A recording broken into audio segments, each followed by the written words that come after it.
Salam alaikum, j'espère que tout le monde va bien. Souvent, des mamans me demandent est-ce que les troubles d'apprentissage sont une maladie. Je vous rassure, les troubles d'apprentissage ne sont pas une maladie, mais un trouble neurodéveloppemental. Qu'est-ce que ça veut dire neurodéveloppemental? Ça veut dire que le cerveau de votre enfant fonctionne différemment et que ce trouble, il est né avec et il y restera toute sa vie. Ça ne veut pas dire qu'il ne va pas apprendre à lire ou à écrire ou à calculer ou à rester tranquille toute sa vie, mais avec la bonne prise en charge et le bon diagnostic, ça changera. Les troubles d'apprentissage, on se demande souvent, c'est quoi? Ça concerne quoi?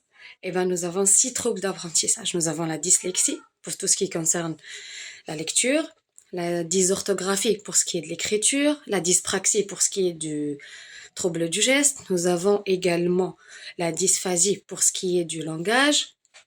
Et nous avons aussi le TDAH, qui est le trouble déficitaire de l'attention avec ou sans hyperactivité. Ça veut dire qu'il y a des enfants qui ont un trouble attentionnel ou ce qu'on appelle souvent manque de concentration, même si le manque de concentration est seulement un symptôme. Il y a des enfants qui ont une super hyperactivité avec, d'autres enfants qui ont juste un déficitaire de l'attention, un TDA, trouble déficitaire de l'attention. Ces troubles d'apprentissage concernent les enfants, alors concernent un enfant sur 5. C'est-à-dire que, en général, nous allons trouver un enfant en classe qui a un trouble d'apprentissage. La prise en charge de ce trouble doit concerner tout l'environnement, c'est-à-dire que l'école, la maison, la société, tout le monde doit jouer un rôle pour la prise en charge de l'enfant avec un trouble d'apprentissage.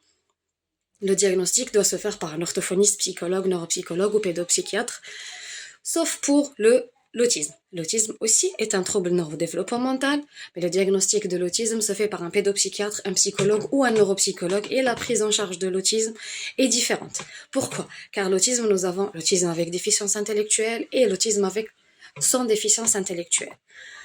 Les deux formes sont différentes et la prise en charge de chaque forme est différente. La prise en charge, que ce soit pour troubles d'apprentissage ou pour les enfants avec autisme, doit toujours commencer par une prise en charge individuelle. C'est très important. Comme trouble d'apprentissage, nous avons également le bégaiement, souvent mal pris en charge ou souvent, disons, qui n'est pas vraiment pas pris en charge, mais qui est banalisé par le parent. Souvent on dit on entend dire les parents dire ça va passer. Et donc ça va passer. En fait, le bégaiement, oui, c'est vrai qu'il y a un moment où il y a chez certains enfants où ça passe, mais chez d'autres ça ne passe pas, car ça reste que c'est un trouble aussi neurodéveloppemental. Donc, si je résume tout ça, nous avons les troubles 10, nous avons le TDAH, l'autisme et le bégaiement qui font partie des troubles neurodéveloppementaux.